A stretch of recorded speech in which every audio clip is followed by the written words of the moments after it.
Happy 2023, everybody tuning in. My name is Bryce Savoy, and to the right of me, I have my pops, what the world may know as Chef Bryce. Hey, hey. And we wanted to, decided to have this conversation. The beauty of our relationship is that the basis of it, in a lot of ways, starts with hip hop. Something that we both care about, that we both value. And with this year, 2023, being the 50th year anniversary of hip hop, we felt it was only right to have a conversation about where the state of hip hop is today, how far we've come, and what we have looking forward to. So we'll kick it off like that. So Pops, 50 years, what do you think about? Man, 50 years, first of all, thanks for this having me. The idea, as you know, I love hip hop music. I mean, I grew up on it at the beginning of it. So 50 years, man, it's exciting to know and reflect on it because like you and I talked about, like when I was coming up, they were like, what is this? This is not music. This is a fad. Yeah. Get that shit out of here. Why are y'all listening to it? And then now to see, like, I was just listening to Rock the Bells interview with LL with Mount Westmore and talking to E40 and Ice Cube and Too Short and E40 saying that his food and beverage line, his beverage line is in like thousands of stores across the nation. They got an ice cream line. I mean, if you think about Ice Cube, I was just watching Next Friday last night, what Ice Cube did with Friday. Too Short. I mean, I remember looking at Born to Mac, the album cover in high school, and just kind of listening to it and imagining what Oakland was like, right? Will Smith. I mean, a lot of people don't know Fresh Prince. I mean, my point of reference to them was, DJ Jazzy Jeff and Fresh Prince, and listening to, them when they were fully hip hop and they were doing their thing, and everybody knows what Will has done, yep. And then Jazzy Jeff. I mean, he's one of the top DJs in the world. So, I mean, 50 years, it's just a beautiful thing to see. I mean, I had reflections growing up to think. I actually used to think like, I wonder what hip hop would be like when people turn 40. Like people still rapping when they 40, and that day has come. So. What about you? Like, what's your point of reference? I mean, you came in late in the game, so. Yeah, man, it's crazy. Like, I think just having these conversations with you, I'm just realizing the magnitude of you being a part, like really being not only alive, but like being in your youth or like your formative years when hip hop has started is like a powerful thing. Like the only reference point that I have, like kind of that same feeling, is the internet, right? Because I know what life was like before the internet. We had dial-up, and then you got Wi-Fi. Like so I've seen it, the trajectory and just the improvement over the years. But something like hip hop, coming into it, like you said, late in the game, or like 20 years later, it just, man, it's crazy just to see. Like it's still elements of it that I still don't know, that I'm still learning. So just to be able to always kind of like talk to you, or just to do my own research and find and uncover new music, it opens up, like every time I feel like I listen to something new, it opens up a whole new world, and that gives me perspective and just allows me to appreciate like the overall culture of it and how far it's come throughout all the years. So it's a blessing to say 50, and that's young. That's young until you talked about when you say culture, right? Like a lot of people don't realize, or some people don't think about it as a culture. Yeah. I mean, a lot of people still don't know the elements of it. I mean, when you say hip hop, it's interchangeable hip hop and rap, but the elements of hip hop, graffiti, breakdancing, DJing, and then the MC. Yeah. Like a lot of people don't understand the foundation. And what's crazy, like you said, think about like this was something that was just created, from the city, from the urban, from New York. Mm-hmm. They took music out of schools. Like when I was growing up, they used to give instruments for free. Whatever instrument you wanted, you want to play, blah, blah. Okay, here's the clarinet, here's the saxophone. So fast forward to the 80s, late 80s, early 80s, and even late 70s, that those instruments started to be taken out. But we're still, we musical people, we create things from nothing. And so to see it happening and then sampling, like a lot of these records we were just reflecting on, like if you think about YG and his popular song now using that Mary sample, and that Mary sample, Be Happy, comes from Curtis Mayfield. Like that stuff gets me excited because, like I said, I used to sit by the TV and just hear folks like, what is this new music? Oh, this isn't music. They used to even have radio stations to be like, we play R&B, no rap. Like, tune in, because we're not gonna play none of that crap, right? I got a story for you too. Like your grandmother's boyfriend I remember his name. His name was Charles. Your grandmother took me to a record store, and people with record stores, we used to go in and buy the music, right? I wanted to buy Rapper's Delight. And so I remember we're in the record store and they're having a conversation over here. I'm looking at the record, I grab it. I'm like, oh, I'm getting ready to have this. And I can hear him say to her, don't buy him that. That's junk. Why you gonna buy that boy that music? And I was mean mugging him like, if you don't shut up. And luckily your grandmother was like, I mean, why not? Why? It's just a record. Like, let the boy, I'm gonna buy him that. And so to see that, and then to see, you know, like I said, Ice Cube and Snoop, like to see Snoop, the stuff that he is doing. I mean, from Martha Stewart to Corona commercials to Tupac having an exhibit in downtown LA in a museum. It just took you to a whole other level. Man. I remember Run DMC, I've seen them on Johnny Carson's show. This was Johnny Carson. Jay Leno took over for Johnny Carson. So the beauty of, I mean, there's always a blessing and curse of anything, right? Like the internet opened up our world to so many things, particularly music, and democratized. But I always feel like sometimes when things get opened up and exploited, it sometimes can get exploited. Like you get too much stuff, it takes away the mystique of it, right? But back then, you would kind of, I'd be like trying to find a glimpse of hip hop. So one time Johnny Carson had Run DMC on there, and I remember like staying up to like 1 a.m, which was way past my bedtime, and Run DMC and Run saying, man, we're gonna be bigger than the Beatles. And Johnny Carson looking at them like, what are these fools talking about? He's like, we're gonna be bigger than the Beatles, we're gonna tour all over the country. And they did it. Yeah. Right? Now people see Reverend Run, they see him on Netflix with the family stuff, but they don't know, like, they were like the ones who broke down barriers and doors. And changed the game in a lot of ways. Yeah. And I feel like that type of stuff is like, it provides like, you know, context and perspective, especially for me doing music. It's like, I want to preserve the legacy. I want to make music that people, our forefathers, the people who created this thing could be proud of, you know? Yeah. It's not gonna be the same because I'm in a different generation, different mentality, and a lot of different, well, not different, but a different perspective, I would say, different experiences. But overall, like knowing the history of it, it's like anything else. Like you want to be whoever if you're doing, whether it's music, whether you're playing basketball, whether you're a lawyer, like there's a pathway that was already set, you know, that was already precedent that was set for you. And all you have to do is just, you know, follow it, but make it your own. And I feel like that's what hip hop has allowed me to do. And so every time I'm, you know, creating something, I'm performing, whatever it is, my whole thing is to be the best at it and take it seriously, because it's not something that you, in my opinion, that's not something you can play with, you know? Like that's a real thing. And it's like people have literally, you know, risked their lives, risked their freedom to create what we have today. And so I always just have like the utmost respect for like those who came before me, but just hearing the stories that you guys share and just the history of it is something that, you know, I'm just forever grateful for. And so what would you say, like kind of alluding to that or kind of like segueing into that next part, like what would you say like your introduction to hip hop was and how did it start, like from what you can remember? Yeah, my first introduction to it like was Rapper's Delight. That record was like one of the big top, it was one of the first mainstream hip hop records, and it had the sample. So what made it even more familiar, the sample is from Chic, Good Times. And so your grandmother used to play that. Like she had a AMC Gremlin. People, you know, look it up what a Gremlin was, but it was this ugly little car. It was orange, but I mean, being in the back seat listening to Good Times, and then I hear through the radio this song called Rapper's Delight, hip hop, hip it to the hip hop. And so I'm like, what is that? And then that was my first introduction.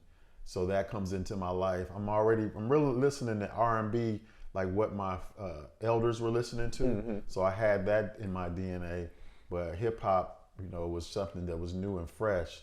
And so those days, that was like the first record. And then the next record was Curtis Blow, Christmas rap. That sample was used years later by Next, Too Close. Oh, Too Close. Yeah, that dun dun dun dun dun dun dun dun. That's Curtis Blow. I mean, and he had on no shirt. He had the chain on, and I'm like, who is this dude right here? Like, who are these cats? I don't see none of these people around where I live at. So that got me excited, and I just kept me and my cousins. You know, if something came out, Like I remember us walking down the street one day during the summer, Dougie Fresh and Slick Rick, Lottie Dottie in the show. Like we could recite every lyric. Like we would just go, you don't know that lyric, you don't know the next lyric. So we just walking down the street, like going over lyrics, and then he may know the whole song, and then I go back to the lab, to the house, like, man, I gotta study this some more. I can't let him outdo me, man. So we just both had a love for it, and then it just continued to progress, right? As we got older, I mean, we started to see, they had the first concert for me was Fresh Fest. It was a LL Cool J, Fat Boys, Houdini, Salt and Pepper. What Too Short on that bill too? Or he was on that bill, but when they came out to the West Coast, okay. So I'm in the Midwest. They have it in a city called Kalamazoo, and that was like my first concert. And I see Grandmaster D from Houdini. He just had a whole 15, 20 minutes of DJing, so he's scratching, turning around in circles. Like I'm like, wow. But see, there's no internet, so whoever wasn't there, I go back to school the next day, like, man, let me tell you, like, LL had his chain on, and they all like sitting around me, like, really? What? Like fascinated by it. You know, you lying. I'm like, no, LL took his shirt off, and all the girls were screaming. They're like, oh my God. And so it made it, because it was so exclusive. Yeah. Right? So those were some of my first memories of it. You know, what about you? I mean, like you talked about having an understanding of the foundation and the culture. Like, when did you first realize that? And then, like, what was your first, like, love and things that, you know, made you say, oh, I really like this music? Yeah, I think for me, like, as you know, I was blessed and fortunate enough to start, you know, to be at a young age, have somebody in my family who was, like, actively pursuing it. Yeah. Rest in peace, G-Nut. Rest in peace. My uncle, Yeah. who was a part of the Bay Area, like, legendary group, 187 Fact.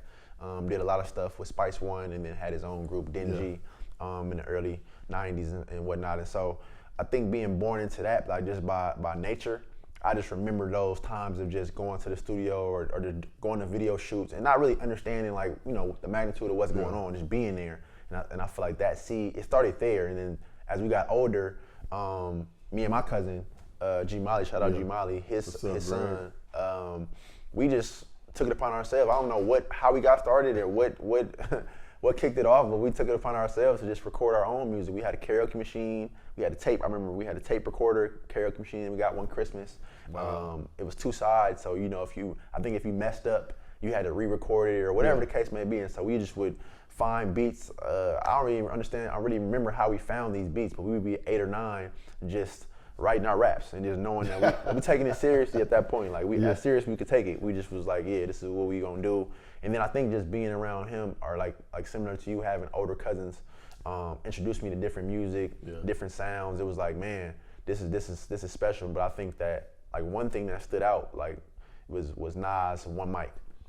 Like, when I heard that song, the way he delivered that story, just the video, everything, it was just like, man, this is special. This is something unique. This is something that I could relate to, and it's, you know, a way to just express myself in that way. And I felt that it came after time of doing it.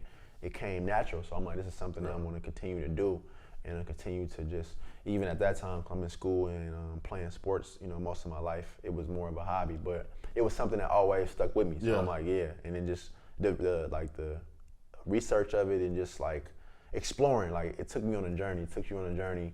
Be able to just, like you said, I can listen to a song, hear a sample, or hear a song and think it's an original song, and then hear another song, like a soul sample, the original song, and then equate it back to that, and just be like blown away, like songs that, like, I heard my whole life not knowing that it was a sample. That's what's so fun. And that's the beauty of it, discovery of it. Yeah. So it was always just something that was always around, and you guys, my mother playing music, growing up, it was something that I just adapted. Like, I remember, I think being a young kid or something, and I forgot what song it was, but I knew the lyrics of it. I knew the lyrics, probably like 4 or 5. My Starship by Rose Starship. No, Norman Connors. Yeah, Norman Connors. Yeah. Like, just knowing from y'all playing it, knowing it already, and just having it in my head and memorizing it. So it was like, man, this is something that I'll never forget, because it just, like, it took me back to my childhood, I think, and being a young kid. That's the beauty of music too, is that it takes you back. And you hit that memory. You can remember where you were, the time and space, right? I remember the conversation when you told me you told me about Nas. Your favorite song was One Mic, right? Because I'm Nas Illmatic, Yep. right? So that's my point of reference. And then you say years later, you're like, oh, my first song that really made me tap into Nas was One Mic, and I was like, I listened to One Mic, and I knew how powerful it was. Everybody knew, like Nas had so much buzz before he put out his first album, so I remember that. Then when Illmatic came out, you know, I respected it and I loved it. You know, it didn't get the acclaim that it deserved at that time, but now it's a timeless classic. So when you said that, it made me listen to One Mic over and like, oh yeah, this song, I mean, wow, this is brilliant, right? Your Uncle Greg, when I was at Howard, he used to come to Howard and, you know, talk about what he was doing in the Bay Area. So it was just good to see. And then when I moved to the Bay Area, just to see everything that he was doing along with Spice One and everybody else that we talked about. We can talk about that later, like how amazing the Bay Area was from a talent perspective. Like the independence was off the charts. A lot of people who may not be aware of it. I mean, E40 was selling 200,000 records on his own before he even got a distribution deal with Jive. So, I mean, you think about 200,000 times, let's say 10 to 12. I mean, do the numbers, right? So he's doing major numbers there, Too Short, et cetera. So yeah, like I said, for me, for it to be 50 years, it's pretty crazy. Because like I said, I remember when they said it wouldn't last. It wouldn't last. Did you, at that time when they were saying that it wouldn't last, did you feel that way as well, or not knowing? Or you was kind of like, no, that's something that's it's bigger than what people are thinking it is, type thing. You know what? I didn't even think about. I think as a kid, sometimes you're used to, or a teenager and a kid, we are used to adults always kind of like poo-pooing on whatever. That's why I try to be sometimes neutral or kind of reflect back on when I was a kid or growing up and what people would say about whatever was the it thing at that time when I'm thinking about, you know, this generation and what they have. So I didn't really even listen to what they had said about it. I mean, I just knew it was something that I enjoyed. I knew that it was something that it was so much talent and loved the music and the art form of it. So I really didn't pay attention to what adults had to say about it. Yeah, and I think that I feel like that right there is kind of like the identity of hip hop is always like counterculture, or like doing what other people may think is crazy or different, and just kind of going out the box and kind of just doing what feels right. The like the rawness of it, of just the unapologetic of expression, a form of expression. Now I feel like we as Black people, you know, never really had. So when we had something like this that we could be a part of, and it started, you know, on the bottom, people from the bottom. Yeah. And, you know, we worked our way up and found different ways to make money off of it, or to just, you know, put it out for the masses. I think it kind of like I said, shows like just the magnitude and just the creativity, just the brilliance of something like this that we've been able to take worldwide, nationwide, is important. But I think that me growing up and having like just a lot of different memories that I can point to say, man, this is that I'll never forget that. Like I'll never forget. I was probably early elementary school, and this was the radio was still big. There wasn't the internet, so you know you had to go to the radio to listen to everything. That was my mom. She was like going to storage lockers. I feel like it was something for her work. So I remember she would go to storage lockers a lot. I'm in the car with her, you know, bored, hungry, whatever the case may be. And we put on the radio. I'm turning the radio to KMEL, 106.1 KMEL.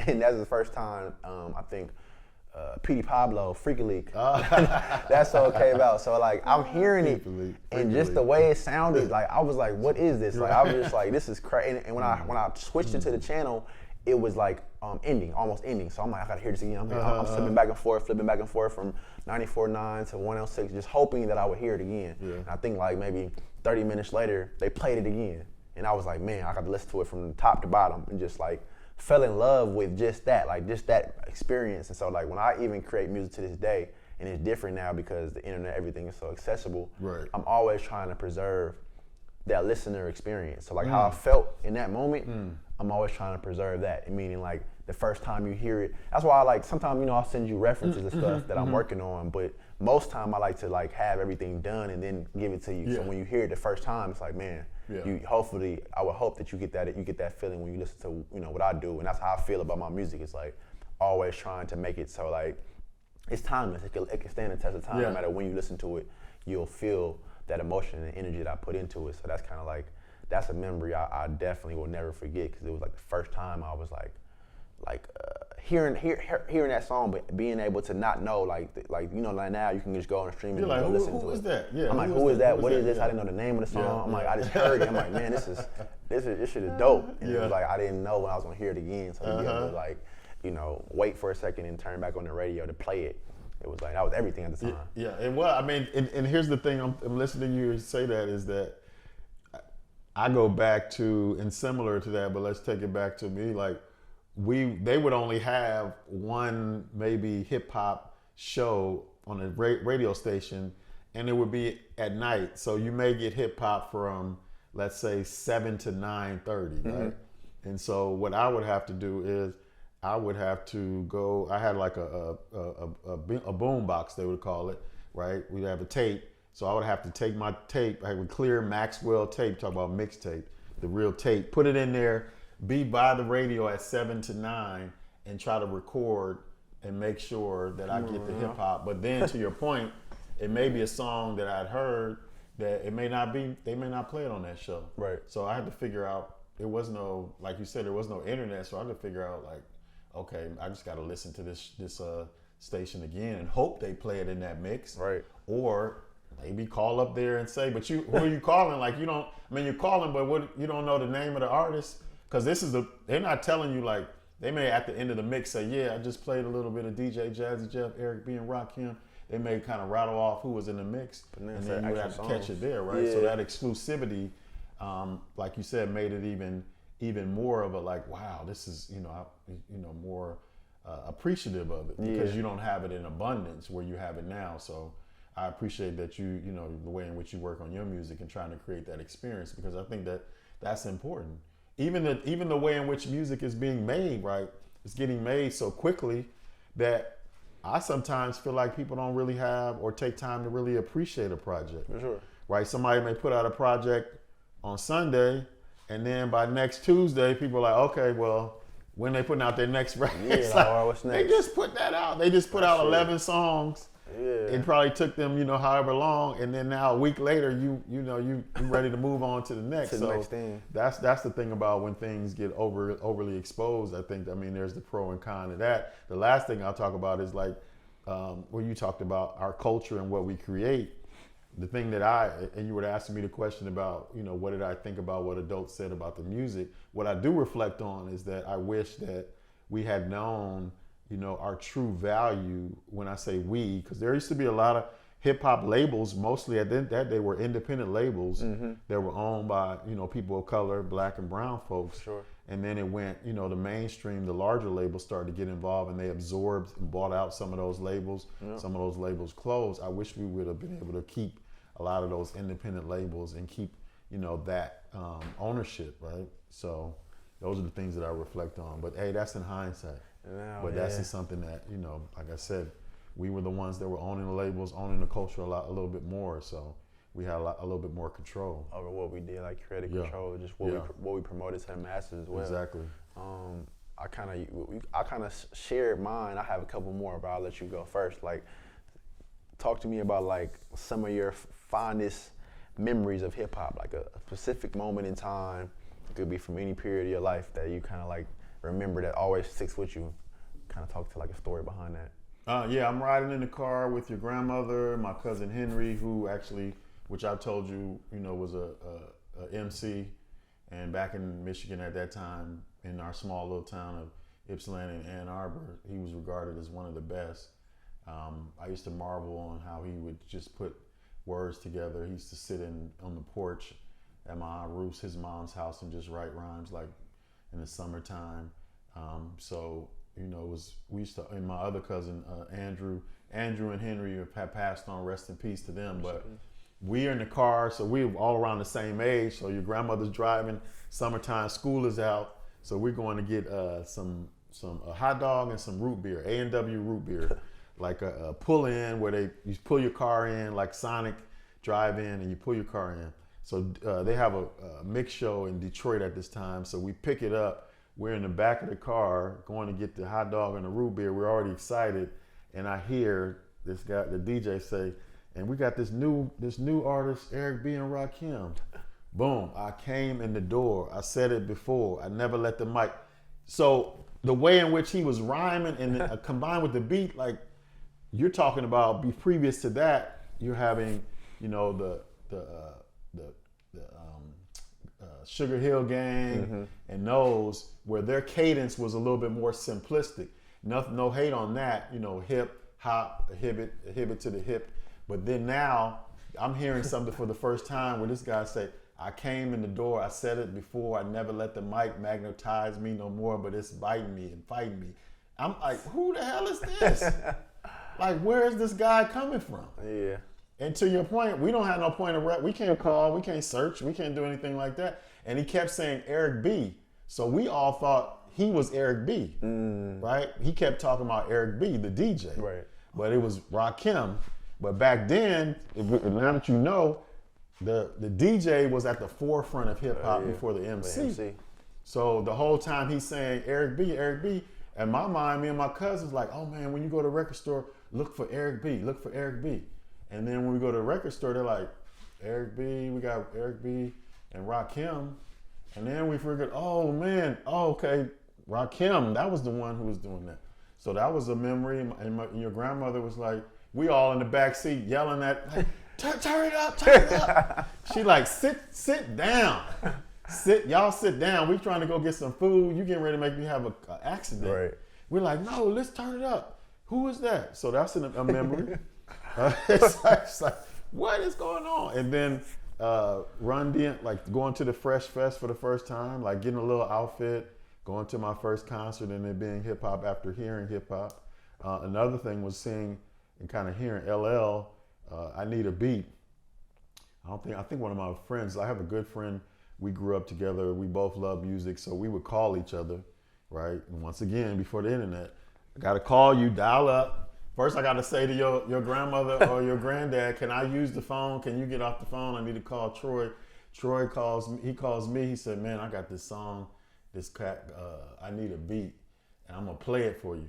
Okay, so this is how you play it. You take the phone, he puts it by his radio so I can hear it. Right. And so I'm listening to it. I'm like, dang, he said, I think this dude ain't no older than like 17, 18 years old, right? And I'm like, man, it's okay. And I went to the record store and bought that. So there's so many memories. Like when I moved to the Bay Area, the memory, here's one you're gonna appreciate. Talk about your Uncle Greg, rest in peace. I remember having a conversation with him and your mom at the time, and he's, you know, like you said, he's working with Spice One touring. He's with, you know, in the Bay Area scene. He's, you know, met Tupac. He's been in the studio with all these people, and he tells us, and Snoop put out Doggy Style. Snoop sold, I think, almost 1 million or 2 million pre-sold. Right. So Doggy Style was like gonna be like, it was the next thing. And so Snoop was, you know, getting ready to rise or had risen, and he said to us, E40 is just as good as Snoop. And at the time, I didn't really understand E40. It was so unorthodox. Right. And you know how he rhymes and his vocabulary. That we were both like, what is he talking? Greg is crazy. Greg tried to tell us E40 is just as good as Snoop Dogg, or gonna be just as good as Snoop Dogg. Yeah. And so you fast forward now, they got Mount Westmore together with E40, Too Short, Snoop, and Ice Cube. Full circle. One of your fondest memories. Yeah, for me, I'm gonna have to look at this camera for this one. Yeah. 2012, Washington D.C., Howard University, Howard Homecoming, HU, whoever, whether you've been to one, you heard about one, you've seen it online, it's everything, at least at that time, it's everything that you thought it would be. So let me paint the picture. At that point, 2012, I'm a sophomore. So this is mind you, the first year I was there, I didn't actually get a chance to attend the homecoming because I was playing basketball. So by the time I got out of practice, I vividly remember looking at the yard and being done. I'm like, damn, like what the hell? Like something got to change. So I'm like, the next year, it's like we there, all my friends is out there. We just all having a good time. You know, the Yard Fest is like the main event. So we're at the Yard Fest and we all just play music, people performing. I think 2 Chainz had just came on. 2 Chainz was big at the time. He had dropped his mixtapes, mixtape run, and he kind of just transitioned from Titty Boy to 2 Chainz. So you seeing that in real time. He performing, we all having a good time. Everybody, turned up, and then all I know is that out of nowhere, I hear like a roar, a scream that I've never heard before, like a roar. And to this day, the level of, and mind you, it's thousands of people there. You know how the yard is packed. Yeah. The level of screams that I heard, I look up, lo and behold, it's Drake. Drake is walking onto the stage. He had a red Howard crew neck on. This is at his peak, or like at that time, he was as hot as he was ever at that moment. And just to see him come on stage, the level of scream, I'm talking about people was trampling. I was kind of in the front.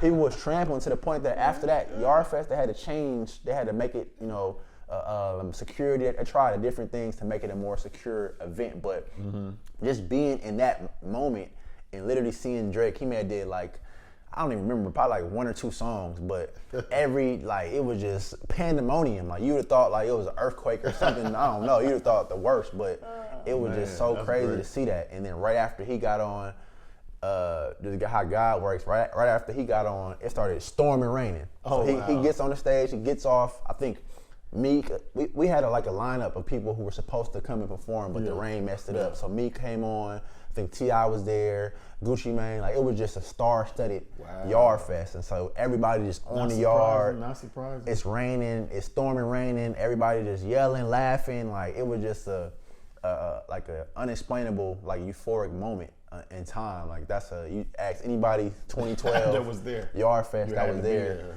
It was different. And so ever since then, I feel like it hasn't been the same. I've been back, a couple years later, but that one, if you were there, it was nothing like it. And so you could look it up on YouTube. But I was right in the front, and so that's definitely a memory that I'll never forget. And then another one I just thought about was like me growing up doing music. Before we can have or knew how to record on software and programs, I would literally write raps and put it on my voicemail. It was a thing back in the day where you would, have a voicemail. You would call somebody, people would call you, and you have a song. Whether you play it, you could put it to the speaker and just had a phone playing, or how we were doing it. That was our way to like get our raps off. So it was like I remember some of my first raps was on my voicemail, or call somebody else, call a girl I'm talking to, and record it on her voicemail, and just feeling like that was something special. Wow, you can hear yourself. Before I could hear myself on the record, it's like, dang, I could hear myself on the voicemail. This is my rap. And so those is kind of like some of the top 2 moments that I go to. Like you said earlier, like it's so many different memories that hit you in a certain way. And so like fast forward to now, taking those memories with me, it makes me feel good about just my place in it, or just my role, and then overall just appreciation for hip hop. And so like for you now, 2023, what's your how do you feel about the state of hip hop in general? Yeah, I mean, great memories, man. I mean, I'm just thinking about when I used to be on the yard seeing Biggie come to the yard and perform. Like, so that's amazing to hear your story, and then my story of hearing Biggie. And I heard Eazy-E and NWA, or Boys in the Hood, for the first time. We had a protest for freshman year, took over the administration building to protest. And I remember somebody had a boom box and they were walking down the hall, and I just like, Boys in the Hood, boom. I'm like, man, what is this? Like, oh man, this California stuff is crazy. So to hear your memory about Drake is amazing, to have that experience. I mean, the state of hip hop for me right now, I mean, like as we already know, you talk about, I love it. So it's sometimes a love and hate relationship. The love of it is that, I saw the foundation. I still love seeing people like, with LL created Rock the Bells, and him interviewing Mount Westmore and seeing that online, and then him even talked about, like, which I was happy to hear, that he's like, they got like 30% of their audience is like 20 years old or 20 to 30. So it's good to see the young people going back and wanting to understand the culture and the history of it. And then I also love seeing from everybody like Queen Latifah to MC Lyte being on TV, and people making major deals and extending their brands. LL extending his brand. I mean, he getting ready to have a Rock the Bells cruise. Right, that's crazy. Right, E40 having food and beverage line. So those things make me happy and excited. And seeing Kendrick Lamar, I mean, going on a world tour, getting a Pulitzer Prize years ago, J. Cole, Tyler the Creator, like, Nice. I mean, you and what you've been doing, like I remember when you put out Neighborhood Diamonds, and that was like right before the holiday, and I mean, I played that from the house to the car. I was texting you like, man, I mean, it was just a certain, you put that together, you produced a lot of that stuff, and just the energy and frequency of it, not only the lyrics, but just the music. So those things get me excited because I know that hip hop is in good hands, and there are a lot of folks who love it, love the art, and respect the art, and want to continue to elevate it. Yeah. Sometimes I get frustrated because it's been so opened up. I feel like there are some people who don't really respect it. They just in it to make quick money. Yeah. And they just put out stuff, and because of the way in which social media can work now, like if you have a nice image and everybody else likes it, then they say, "Oh, this is good." But you and I talked about, people may not know, we said I'm a chef by trade. I kind of compare it to like, you put out a cheeseburger compared to filet mignon, and you try to tell me the cheeseburger tastes as good as the filet mignon. No, it doesn't. It's a different, you know what I'm saying? So I guess people now are saying, oh, these subgenres and these are different levels. So that's frustrating to me. And then also to hear the frustration from artists on not really fully getting compensated for their art. Mm-hmm. The internet that's one thing about the internet that's a con of it, I think, is that when you think about how LimeWire came about and then Napster, and then now with streaming services, it's taken away, it's diminished the financial piece, but there's some like great things about it, like Jay-Z and seeing Jay-Z and what he's been able to do and evolve. Right. So I just feel like I hope that I'm hopeful because of artists like yourself, artists like Freddie Gibbs, who you put me on to, Tyler the Creator, who are continuing to elevate the music. So I do feel great about that. And then I also try to balance that out. Like I said, I know that sometimes when you get a little bit older, not to be so judgmental on what the young people, for sure, because they give them grace to be able to kind of grow, right? Sure. Who Nas was at 19 and 20 is not who Nas is at 48 years old, right? Who Snoop was at 21, 22 with Doggy Style is not who Snoop is today. So I have to keep that in perspective as well. No, that's a good point. I think, overall, like for me, obviously doing music and being in that space, a lot of times I appreciate the growth that we've seen too. But like for me, I think about a lot is that it just feels like for the masses overall, I'm not saying that's just my perspective, is that it doesn't mean as much to a lot of people like it used to. Yeah. Like just the purity of the art, like just the art form in itself, because like you said, there's so many different ways to make money out of it. And that's great too. And it's like for me, I try to balance, both of those worlds. Is like I want to continue to make timeless art that I really care and appreciate, but I also want to be compensated for my work as well. Yeah. And there's a thin line that you have to walk for that. Like there's a way that you make stuff for yourself, and then you make stuff that people can consume, and you hope that you're able to make a living off your art. And I think that's the thing we don't think about enough. Like I feel like because the barrier to entry now is easier than ever before. Like it takes you $5 or whatever. It's not that much to be able to just record a song, put it out, distribute it, put it out to the world, people to consume it. Because of that, you have people who may not take it as serious or thinking that it's easy to do. And it's like it's not. Like if you really want to be here longer, like the people we mentioned, the E40s, the Too Shorts, the Snoop Dogs, they've created something, and also they know as an artist the longevity piece of it is created because of the history of it and being a student of the game. And so for me, I just try to focus on that more than often than not, because there's a lot of great stuff out there. Like you named some artists. I know a lot of different artists who are doing some great stuff, who are really, really changing the way in which we look at it. But I think in this digital age and everything is about attention, people are going to do whatever they need to do to get attention, and I can't knock somebody for that. All I know is I'm going to stay true to who I am, and whatever comes from that or whatever I don't get from that, I'm okay with that, because this is it's something that means that much to me, and I want to always put that, like I said, present that in the best light. But I feel like overall, I feel like it's changing enough, because the other thing about that too is with I think just the way that like what's happening, people are dying, people are going to jail off of music in a sense of what they put out or what people are listening to or what people are gravitated towards. I think it's coming to a head to where people are going to feel like, and I feel like it starts with the consumer, like the artists as well. Well, really the artists, we tell people what to like. Like people don't know what they want until you give it to them. But consumers, I feel like after time, are going to work towards being more just, I think, educated and more like clear on what they're supporting and what they're shedding light on. Like we always talk about this balance. Like I'm not saying that everything has to be positive or have a message. I don't agree with that because I don't listen to all of that. I mean, just that only. I think that there is to be a balance, but the moment that is tipped on one side, I think it could always, it makes for something that, I think we are the forefounders of creating this didn't intend for it to be. So I'm just looking forward to seeing what happens like I'm happy that years from now. you are comfortable and strong enough to stand in what you believe and create what you feel like is who you truly are, because like you said, it's easy to get a bit pulled into what is popular, right?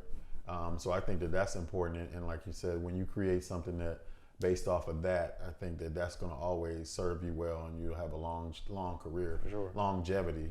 Because I mean, you got people have to. Sometimes we spend so much time thinking about what we don't want or what we don't like. We also have to ask ourselves, like, what is it that you truly, who do you truly want to be as an artist? For sure. Right. So just some people may say, hey, I just want to come in the game, blow up and have a year or so and make a lot of money, and then I want to move on. Yep.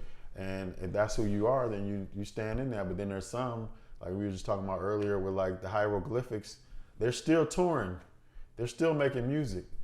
People may not be on the radio, or people may not be thinking about them, but they still. If you look at their Instagram, they're overseas. De La Soul, they still making music, touring in Brazil and Europe. Mm-hmm. So they've created full careers, long careers off of this, and it's because they've created stuff that is timeless and that they really respect and spend time on the art. So I appreciate that. Like your last project, King Diamond, that blew me away. You saw that you took some risks. I think that's important. Mm-hmm. Like I look back at like Outkast. I remember when Outkast put out Bombs Over Baghdad, and if you listen to that song, and that was the first time that I'd heard, or a lot of people had heard it, at that particular beats per minute, in the way in which that rhythm and frequency was, there was nothing out there like that. That took boldness, because once you've had success like they had, you could just say, let me go ahead and do what I've been doing, right? Right. Let me just keep on doing that, sure, because this is what's selling. But they were like, no, we're gonna do something else. Miles Davis in the jazz world was kind of like that. Vince talks about that, right? Mm-hmm. Like whatever he did here, he didn't say, I'm gonna keep doing this. No. What's over here? Let me continue to maybe pull the audience to where I am. Right. That takes, that's risky. And a lot of artists don't do that. Yeah. Like that's risky. Like it's like, hey, you may have want me to do this. And Snoop is another one that did that too. Like people don't maybe think about it, but Snoop done a gospel album, reggae albums. He's like, hey, and some people wanted him to be just Snoop from LBC and talk about that, which he does, but he's like, I got more than that. Right. I can be more than that. So that's what, I'd always hope for you.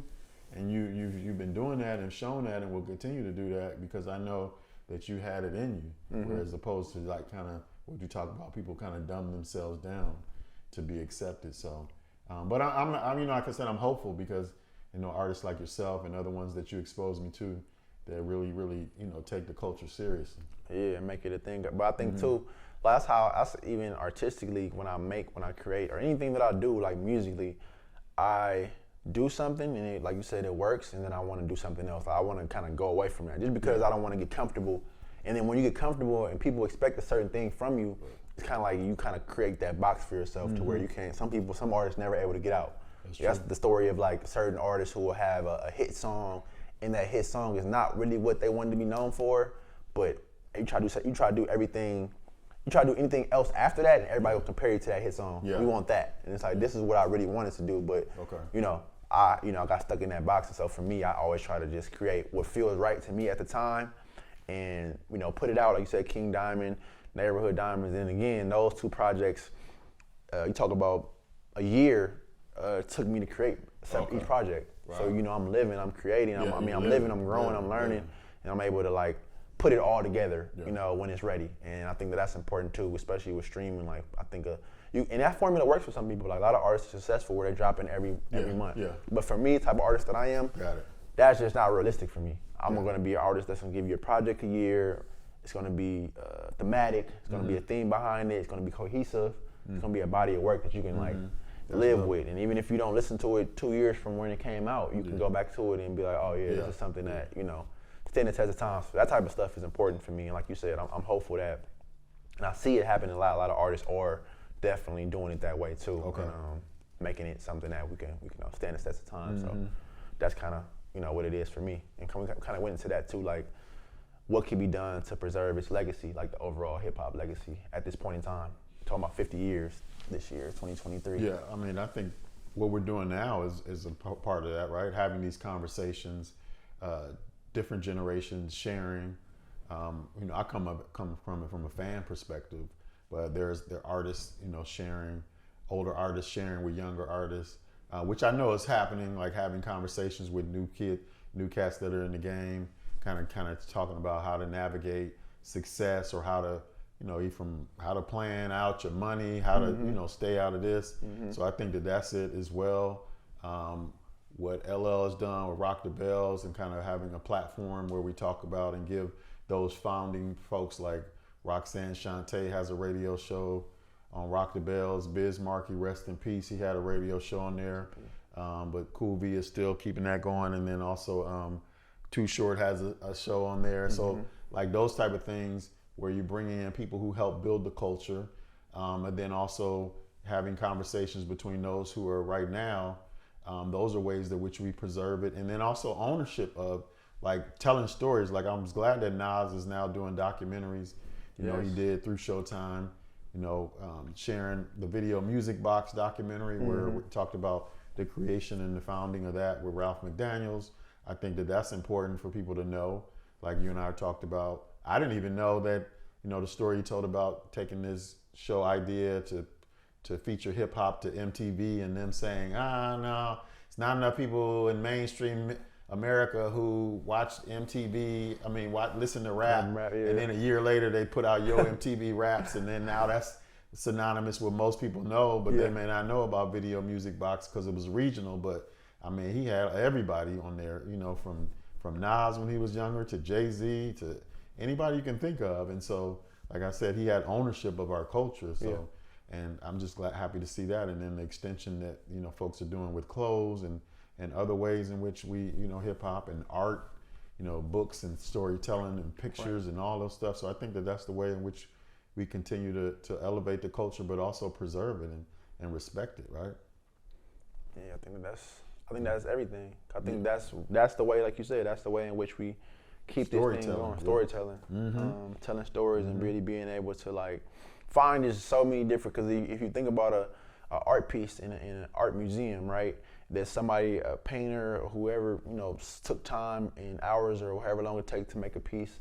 They spend, you know, all of that time in the studio creating something from their imagination, putting it out in physical form, sharing it with the world, and then having it be consumed or having it be scrutinized on the highest level. But within that, they're able to find so many different avenues to generate revenue, whether it's just that piece, whether it's an exhibit, whether it's a speaking engagement. Like, it's so many different ways in which you could take one thing and make money off of it, or just, you know, preserve it as well. Because it's not always about making money, but I do feel like it is important.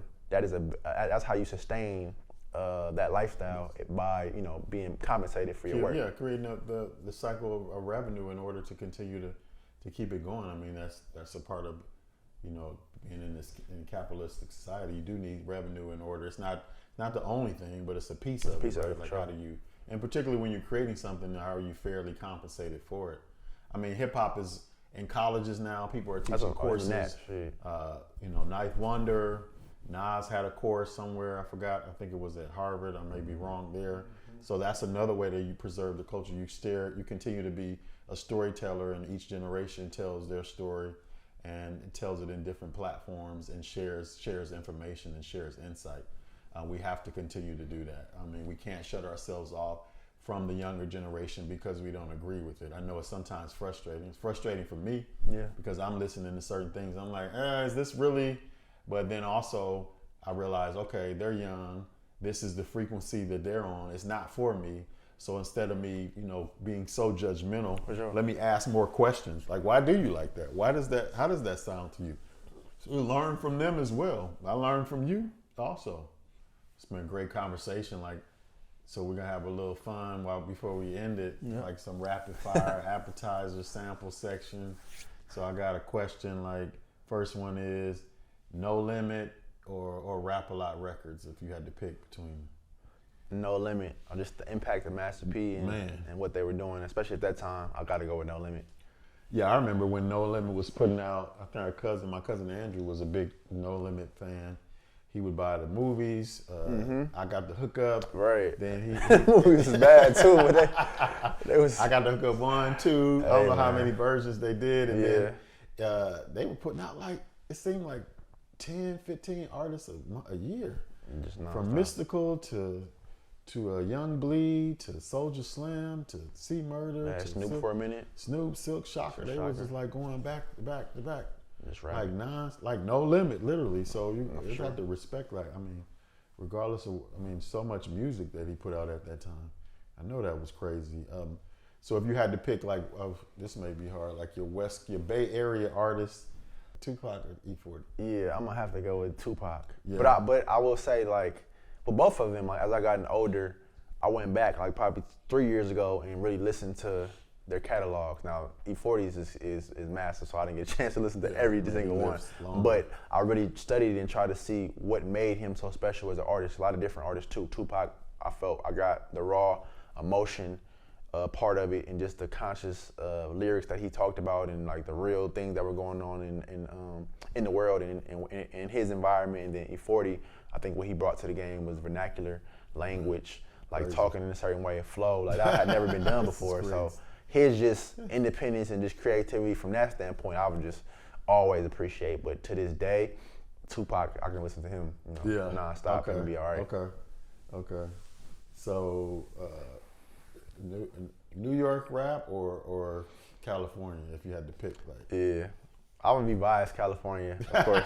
That's where I'm from. I've learned to have a bigger appreciation, more appreciation for New York artists and rap as I gotten older. I think for me, traditionally, boom bap type of the production. I'm big on production, and so if I don't like the production, it's gonna be hard for me to listen to anything else. I know a lot of New York rap was based on that. Yeah. I know that's not all of it, but that was a big part of it. And I never really could fully get into it like that. And then West Coast rap. The grittiness of it? Yeah, just the grittiness, or just the way the drums hit. It's not the same way. Whereas in the West Coast, you got G-Funk, it's more soulful. That's the stuff that I listen to, R&B and stuff. It's more R&B and soul influence, and that's what I just enjoy. Yeah, and I wonder, like you said, you grew up in Oakland, in California. Yeah. That has an influence. Yeah. I grew up in the Midwest, so I was in between. In between both. We had an appreciation of both. I've heard that from a frequency standpoint, I've heard the New York sound was built off the fact that New York goes up and it's compact and gritty, more gritty. And California is spread out. You got more sun. Makes sense. You got you got low riders, you're riding. So a lot of the music and the production, I've heard folks say that's why it was that way. But I had appreciation for both. So I love Wu-Tang and going back to Diamond D, digging in the crates, and Big L and all that. And then once the West Coast hit, I was loving that also. So, but I didn't have that, influence of growing up in one of the two of those cities. Yeah. Right? Would you say if you had to pick Snoop or Kendrick Lamar? Ooh, Snoop or Kendrick? Damn, that's tough. I don't even know. Cause I would just say Kendrick, just what I feel my generation. He's that generation, our generation, Tupac or whoever the greats is you look at, from years before, and just what he's been able to do, coming from where he come from and making music that, was conscious in a lot of ways, but maybe but transitioning that into the mainstream, that's powerful for me, and what he's taken it to, and just his artistic mind for videos and songs and the way he structures stuff is just, out of this world. But Uncle Snoop, like shout out Uncle Snoop. I just feel like the way he's like the biggest icon we have in music and rap. I feel like. I know everybody looks at Jay-Z because of his business mind. I mean, worldwide. But too, worldwide, like everybody in the world knows Snoop. I don't care where you're gonna go, you're gonna know Snoop. And I feel like he's been able to make that transition from gangster rap and you know how he started to just do whatever he wants to do now. Like you said, the TV shows, you see him everywhere. So I feel like I would have to go with Uncle Snoop because I feel like he laid that foundation and groundwork for people like Kendrick to thrive. And his catalog and he's still doing it. Yeah, and he's still doing his catalog's bananas. Just put out some records last year that still got Mount Rushmore, that group thing. So that's a tough one, man. We go to clothing wise, so a lot of people, and I always tell you this, but I want to say this on camera, is that as your aunts and your grandmothers used to say that there's not much that's new. For sure. I remember when Naughty by Nature and Tretch and them put out their own clothing line. They had the boxers. The girls was wearing. They had the hoodies. This was before Sean John and Fat Farm and all that stuff, FUBU and everything else, or maybe around. So, clothing wise, would you say you're more of a Fat Farm dude or a Sean John? Back in the day, you know, we had all these brands out. Fat Farm, yeah. I would have both, but I would have to go towards Sean John. I don't know. I feel like Sean John, like you if you had to equate it to today, like Sean John was more like your what do they call it, like high-end streetwear in a sense. Yeah. Where like it was made for that consumer, like, you know, just some good quality goods, look good. You know, at that time everything was baggy, so that was kind of what it was. I just remember how big those clothes. I used when to you look back at that stuff, you're like, dang. What's crazy, like the jeans, I wear 34 now. I feel like when I was in high school, I'm wearing 36, 38. These big jeans, I could fit in them type stuff. So I would definitely like have to go with Sean John. I feel like it was just a better quality for me, from what I remember. Yeah. Did you ever wear FUBU, or that was past? That was like. Yeah, it kind of it had started to fizzle out, but I definitely had a couple FUBU pieces. At that time, we had, like you said, Fat Farm, we had Sean John, we had Lot 29, we had. I forgot about Lot 29. What else? We had a lot of different. Rockaware, of course. I had a couple of Rockaware pieces. Rockaware was dope. But yeah, I think Sean John was the one that always, stood out amongst the rest. I think he had a lot of his in department stores and Macy's, and that's where I was shopping at the time. So. I have to go with Sean John for sure. Wow, man. Well, this has been great, man. Thank you for it. Thanks to the audience for listening and watching. In. Thank you guys. Happy 50 years of hip hop. 2023, 50 years of hip hop anniversary. So it's special for us to have this conversation, my pops and I. And you guys will be seeing more of us moving forward. Appreciate it. Peace out. All right.